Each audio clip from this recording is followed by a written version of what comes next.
Vamos também aqui aos destaques do Líder em Credibilidade, o jornal Dia. Piauí tem maior percentual do país de prefeituras sendo disputadas por 2 candidatos.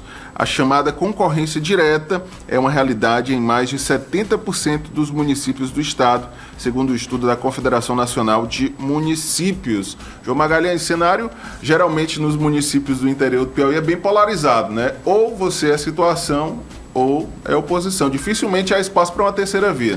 Exatamente, são poucos os municípios em que há uma terceira via e quando há, ela fica no andar de baixo da disputa. Normalmente a eleição se concentra ali nas 2 principais candidaturas e um terceiro colocado fica bem lá mais embaixo, querendo se viabilizar.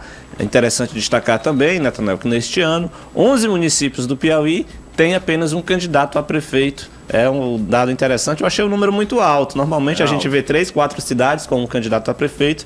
Nestas eleições são 11 municípios. Resta saber se esses gestores têm uma aprovação muito alta ou se a oposição não conseguiu se viabilizar, né? Porque realmente chama a atenção, João. Na maioria dos casos são gestores que conseguiram fazer uma gestão com boa aprovação e conseguiram, de certa forma, articular para que a oposição ou indicasse o vice ou enfraqueceu tanto a oposição que não teve condições de viabilizar uma candidatura, né? Normalmente é isso que ocorre quando nas cidades tem apenas um candidato a prefeito. Mais destaques do Líder em Credibilidade. Projeto de lei quer retirar cobrança de ICMS da compra de pneus por taxistas. Daqui a pouquinho a gente vai comentar esse assunto, viu?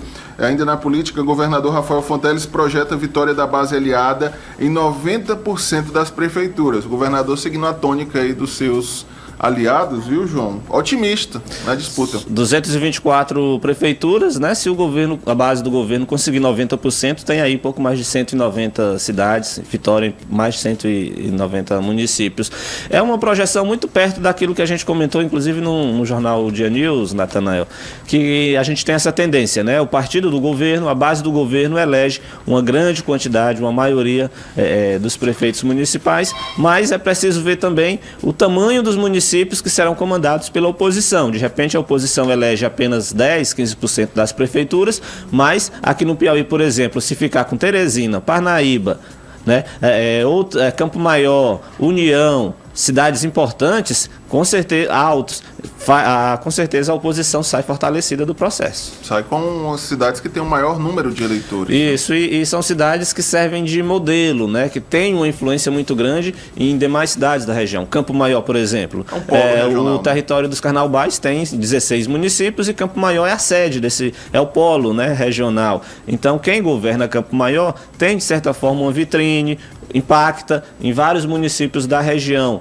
O mesmo, obviamente, vale para Parnaíba, né? Na planície litorânea, é a maior cidade do interior do estado. Quem governa Parnaíba governa uma cidade que serve de referência ali para dezenas de municípios em toda aquela região. É por isso que é bom ficar de olho.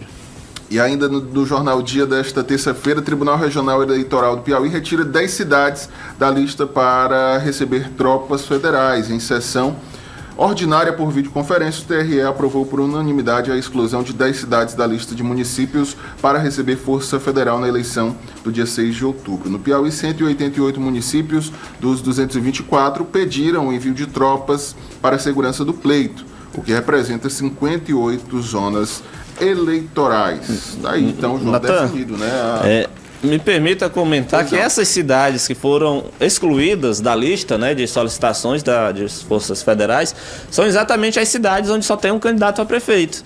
Então fica assim até uma questão meio difícil da gente entender. Se a cidade só tem um candidato a prefeito, dificilmente vai ter uma briga política, né? Porque não tem adversário. Eu não entendo nem como é que a comarca local conseguiu solicitar, né, as forças federais no município, levando em consideração que a eleição deve ser tranquila, tendo em vista que tem apenas um candidato a prefeito. Tradicionalmente, a gente vê uma disputa, um clima eleitoral mais tenso nas cidades onde a eleição é muito disputada, é muito acirrada, fica naquela briga do voto a voto. Se a cidade só tem um candidato, é evidente que o clima eleitoral vai ser mais ameno, praticamente um ritmo sem campanha, né? Se só tem um candidato, não precisa nem lutar pelo voto. É apenas apresentar a proposta e, obviamente, esperar o dia da eleição. Mas, enfim, né? Aclamado. Exato. Então, essas cidades que o TRE excluiu da lista são exatamente as cidades que têm apenas um candidato a prefeito.